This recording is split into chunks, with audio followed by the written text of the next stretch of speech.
সবাইকে নমস্কার। আমরা যারা ক্রেটে বা টবে লঙ্কা গাছ চাষ করি, তারা একটি প্রবলেমই বারবার ফেস করি, সেটা হচ্ছে লঙ্কা গাছের পাতা কুঁকড়ে যাওয়া।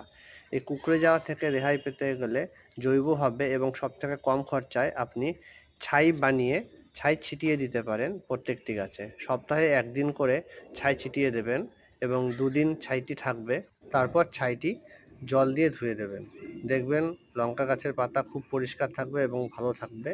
এবং মাঝে মাঝে লঙ্কা গাছের পাতার নিচগুলো লক্ষ্য করবেন। দেখবেন পাতার নিচে অ্যাফিডস জাতীয় কিছু পোকা হয়, হাত দিয়ে ডলে মেরে দেবেন, তাতে লঙ্কা গাছ ভালো থাকবে। লঙ্কা গাছ বানাতে আমরা অনেক সময় বেশি মাটিতে লঙ্কা গাছটি লাগাই। লঙ্কা গাছে বেশি মাটির প্রয়োজন হয় না, কারণ লঙ্কা গাছের মূল মাটির খুব গভীরে প্রবেশ করে না। ৫ থেকে ৬ ইঞ্চি মাটির গভীরতা হলেই যথেষ্ট।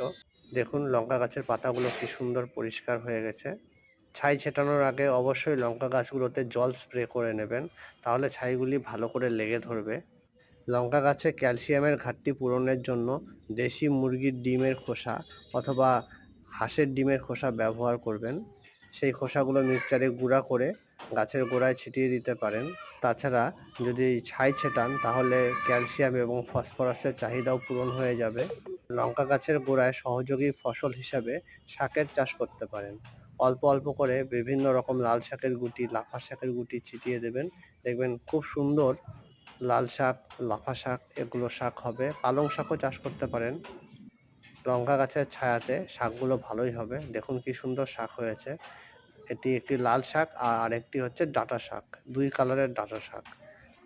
খুবই সুন্দর লাগছে দেখতে এবং খেতেও খুব সুন্দর, যেহেতু জৈবভাবে আমি চাষ করে থাকি।